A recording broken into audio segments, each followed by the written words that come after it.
Magandang araw mga boss. Ngayong araw ay aking namang ipapakita sa inyo ang napakagandang condominium.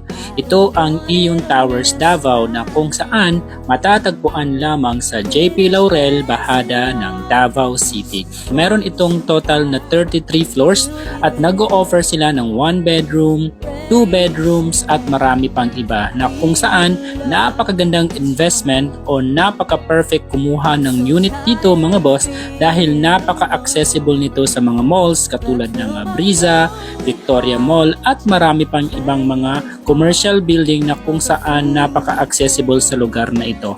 At sa mga gustong kumuha ng unit dito mga boss, paki-message lang po yung taong ating ilalagay sa description para makakuha kayo tali ng mga rooms, prices at marami pang iba. Let's go!